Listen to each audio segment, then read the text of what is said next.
Mayong adlaw sa tanan. Welcome sa Istorya sa Kape by J. Dismar. Ang talk show nga naghatag og inspirasyon og tinuod nga istorya sa kinabuhi ug mga leksyon nga pwede natong madala matag adlaw. Samtang nagkapita. Ako di ay si J. Dismar ug dinhi sa atong programa atong istoryahan ang mga journey sa mga tao nga nagpakita nga ang kalampuson magsugod jud sa usa ka lakang, sa pagtuo o paningkamot. Karong adlaw natay special nga bisita, usa ka negosyante nga nagpadayon sa pagbarog bisan sa mga pagsulay. Tatpakan nato ang owner sa Barako Barbershop, none other than Christian Joy Tawaay. Sir Christian, welcome sa Istorya sa Kape o kumusta man ka karon? Maayo kayo. Og salamat sa imo ang pagadto diri. Okay, so salamat gud kayo no kay imuha kong gitagaag chance nga mamahimo mahinabi ka sa ato ang talk show bahin sa kape. So sugdan nato sa sinugdanan, Sir Christian. Unsa man gyud ang sugod sa imuhang negosyo? Asa man nimo nakuha ang idea sa Barako Barbershop? Actually bro, dili pa na siya sa pagsugod yun ako, nag-start ko barbershop way back 2018. So nag-start ko na ang pangalan is Matchman Barbershop. Murag nakadungog ko ana. Matchman Barbershop. Nakuha lang po na ko na siya sa kuang late customer sa una. Napa ko sa mall, sa ka-mall nga naggupit. So moto na-change siya pag abot sa time nga nagkuha na og permit. So katong naka-permit na ka na nakuha na dai nimo. Kay naay kuha na to o kabalo unsay pinaka-main reason na to, pero ang sulti sa ko ang kuha nagpalihok ra man jud ko sa kuang kuan. Alang ko yung tao nga gipalihok. So na sila nakita na naay kapareho. So bawal gid siya i-proceed na makuhaan siya og DTI kay naalo siya kapareho. So wala tay nahimo ana nga ilang gusto. So ang naitabo is nangita ko way kung unsa man gyud mas nindot pagid na ipangalan na dili lang pud kay siya ingon nga kanang dali malimtan sa tao ba. Kanang pagdungog pa lang sa pangalan patok na tapos related siya sa barbering. So kami mong good dire is usually pang lalaki mong niya mo ang barbershop. So ang among ginakiti dire is puro gus mga lalaki, mga lawas, mga simpre macho ana. So dito ko nakaunahon na why is Barako Barbershop na lang para mas dali siya mainumduman sa mga tao. Okay, salamat kayo no. Very inspiring gud kaayo ang sinugdanan sa ato ang Barako Barbershop. So, lain pa ato, no? Unsa ang imong feeling adtong panahona nga nagsugod ka? Excited ba ka or nahadlok? Syempre, halo-halo gina siya bro. Kay pag-start na ako, itong nagaplano pa lang jud ko. So, naanay mga discouragement na ako madungog. Samot na ng istorya sa mga tao. No? Istorya, dili pagid na sa mga tao, napagid mga duol sa imuha ba? Kanang sila mismo nga mo down sa imuha, i-discourage kanila nga dili nimo kaya. Good. So, kita nga ako is, katong nga time is, na ako'y pangandoy, na ako'y, siyempre, sa akong life ba, nga mabago po, na ma-change po na akong life in the future nga na magkapamilya ko.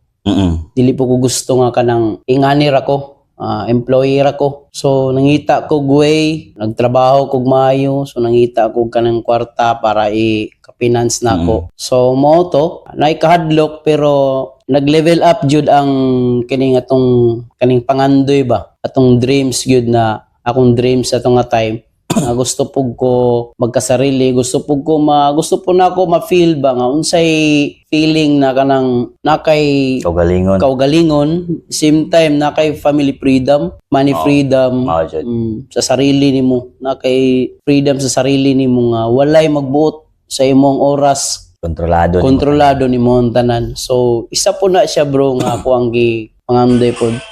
Pero karon at least dili man sa ingon na taas pero at least na ko'y nakuha gina ko ang gusto. Amen. Okay, nindot kayo no, nindot jud kayo o grabe kayo. Diha pa lang gani ha, naa pa lang ta diha nga part. Grabe na kayo ka inspiring ang atong nadungog sa istorya or sa ginabuhi ni Brother Cristiano. So kabalo man ta nga dili lalim ang negosyo. Unsay mga challenges nga imong giatubang anya kanang moments nga gusto na gyud ka moundang ba or musuko or musurrender sa imong negosyo? Unsa kaya nga mga challenges nga nakapahuna-huna nimo nga may pag-uundang na lang tingali ko? Actually bro, everyday challenges good kayo, no? Kanang pag-start pa lang nimo ug nabay mga customer mo sulod, nabay mo salig sa imong services nga ginahatag sa imong customer. So ako siguro ang pinaka-challenge ako katong time of pandemic yun, no? Bitaw. Kay siyempre katong time of pandemic is kalit-kalit siya, wala siya ingon kanang naay mga uy pag andam mo ingani pag save mo mga ni or ay mo paggasto kayo pagtigo mo para maabot ang panahon kay maabutay gini siya nga crisis, kalit lang to siya. So kita nakalitan ta katong nga time mismo pay pagawas pud sa akong first baby nako sa March, February to. February 29. So next week pagka March siya to or kuan nag-lockdown na siya. So mao to ang naitabo is wala gi operate gi-close gyud totally ang mga barbershop. So wala ko choice. Yung kuan to kanang kumbaga digit ang mga tao ba. Gikan ko sa hospital ato tapos gasto kayo gikan sa hospital, gasto kayo tapos siyempre bagong panganak dili pa kanimo biyaan si Mrs. ato nga time kay siyempre kinahanglan pa niya og alalay sa balay. So wala kayo income. Although nag-operate ang siya pero dili nga to ka kusog. So mo to siya pandemic gid ang pinaka grabe challenges kayo pero salamat lang pud kay Lord kay Lord nga until now gi banan jud kaniya. Banan gyapon okay. Salamat kay na Bruno. So unsa man ang nakapadayon nimo bisan lisod na kaayo? Daghan og reason. Isa na akong pamilya. Sila man gyud ang pinaka main source na ingkamot ingkamot para sa ila the future sa imong mga sa akong mga anak. Siyempre. Duha na may mga anak. Duha na akong anak. Siyempre. Ginatanaw po na ginalantaw po na ako ang ilahang future ba. Siyempre, mag-start gina sa tuwang ginikanan na kita dapat natay ka-provide sa ilahang mga needs, moabot ang panahon. So, isa na siya. So, ikaduha is kining fashion ako sa trabaho sa panggupit. Mo gid siya ikaduha nga dili gid ako mabiyaan ang barbering kay tungod malipay ko nga matagan ako og nindot nga gupit ang isa ka customer na mo, isa ka tao nga lipay pug kay siya na makapahatag bud sa iya og kanang kuan ba kanang confidence ba. So kana mo mong gina pinaka kuan gina mo goal diri sa Barako Barbershop na mahatag na mo ang the best sa among customer. Mahatag na ko ang ilang request according sa ilang gusto sa ilang siyempre madala lang po na ilang gupit sa ilang lifestyle. Okay. So, salamat kay na Bruno. So, ang pangutanan nako karon ba, daghan man unta kayo pwede nga negosyo nga pilion sama sa food, clothing, business, online business. Anong barbershop man gid ang imong gipili? Kasi syempre ako, di gid ako na makuan di gina ma-question kay isa mo ko ka barbero. So wala ko'y alam sa lain business na itukod kay kini man akong namatan, nasugdan og na-experience. So dili lang di siya negosyo pero passion good. Passion gini mo niya. Siyempre, kanilang po ako ang nakita na ko na mas kabalo ko sa operation, kabalo ko sa tanan kung saan pag-handle sa isa ka barbershop kay na-experience na ko. Lain pa ato na storya naman nimo ganina kung asa gyud nagsugod or nganong Barako Barbershop ang pangalan sa imuhang shop. Pero interesting kayo ang pangalan ba nga Barako Barbershop. Gusto lang ako nga iklaro gyud kaayo asa man gyud aside adtong naay kaparehang business permit, asa man gyud gikan ang inspirasyon anang pangalana? Gikan na po na sa akong mga customer. Kay siyempre akong mga customer mangod diri is mostly mangod sila is mga barako. Barako gid. Magpagwapo gid sila. Magpagwapo gid sila. Tapos mga adarit. Ayay ka, adarit. Adarit mo Mga- mong mga wan.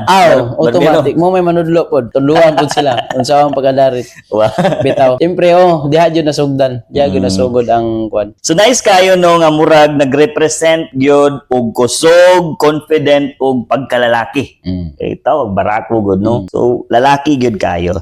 And para sa mga viewers nato karon nga mangita og barbershop, nganong pilion nila ang Barako Barbershop? So wala jud koy maingon sa mga customer na mo diano. So mga customer na wala pa ka try sa mua kung gusto niyo makatilaw og quality na gupit. So wala na may lain pangitaw narami diri sa Mintal likod sa Lots Porles ang Barako Barbershop. I-try ninyo dili mo magmahay kay makita ninyo ang among quality. Mora gyud na among ginagunitan. Dili mo magmahay ang quality sa among gupit. Dili mi gadali, wa mi nagaapas sa oras, among ginasulit ang inyong bayad sa amo, makuha lang namo inyong gusto ug unsay maayo sa inyong buhok according sa inyong face shape ug unsa pa diha nga porma sa inyong pulo. Okay, so dili lang gyud ay no haircut ang ilang makuha.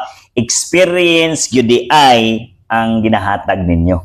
No, salamat jud kay na. So karong panahon na, pila naman ka branch ang imuhang natukod or napa ba kay plano nga mag-expand pa? Sa karon naalang tay isa ka barbershop diri sa Mintal. Just Barako Barbershop. Last year nag-close ang amo ang second branch because of kining widening. So naapil ta sa widening. So amo siyang gi-stop. Pero looking forward gyapon mi sa mabutay na panahon nga mag-open gyapon may barbershop.